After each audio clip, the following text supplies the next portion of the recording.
हायकोटी काय करते या मालिकेपासून घराघरात प्रसिद्ध होणारी विशाखा म्हणजेच अभिनेत्री पूनम चांदोरकर तुम्हाला माहीतच असेल।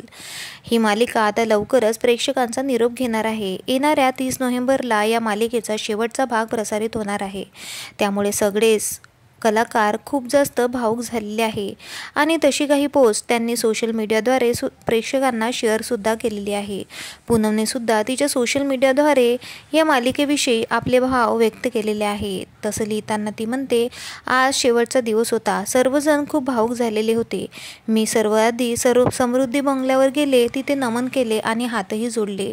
तिथे बाहेर असलेल्या तुळशी वृंदावनाला सुद्धा हात जोडले। असं वाटत होतं की जणू काही आजच पहिला दिवस आहे, परंतु इथे प्रतीक्षा संपलेली नाही। खरं तर इथून दुसऱ्या प्रवासाची सुरुवात झालेली आहे असंही तिने सांगितलेलं आहे।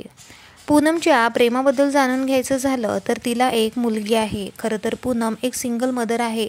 काही वर्षाआधीच तिच्या पतीचा एका अपघातामध्ये मृत्यू झाला। त्याची भावनिक पोस्टसुद्धा तिने सोशल मीडियावर शेअर केलेली होती। तेव्हा प्रेक्षकांनी तिला भरभरून प्रेमही दिलं।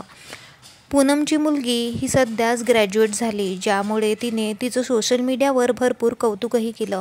पूनमची मुलगी सध्या तरी अभिनेत्री क्षेत्रात अजून आलेली नाही। सर्वात आधी तिने तिचं शिक्षण पूर्ण करावं आणि त्यानंतर तिने अभिनय क्षेत्रात यावं असं पूनमचं मत आहे। पूनम ही खूप भावुक आहे।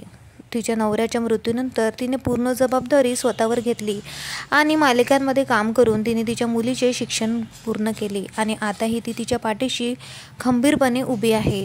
पूनमचा जन्म पुण्यामध्ये झाला। लहानपणापासून तिला ॲक्टिंगची आवड होतीच, त्यामुळे तिने मास कम्युनिकेशन केलं। सुरुवातीला तिने काही न्यूज चॅनलमध्ये काम केलं आणि अशातच तिला देवा तुला शोधू कुठे हा चित्रपट मिळाला। त्यासोबत तिने सावधान इंडिया, टायपरायटर यांसारख्या छोट्या मोठ्या चित्रपटामध्ये काम केलं आणि आयकोटी क्या करतेपासून तिला एक वेगळीच ओळख मिळाली।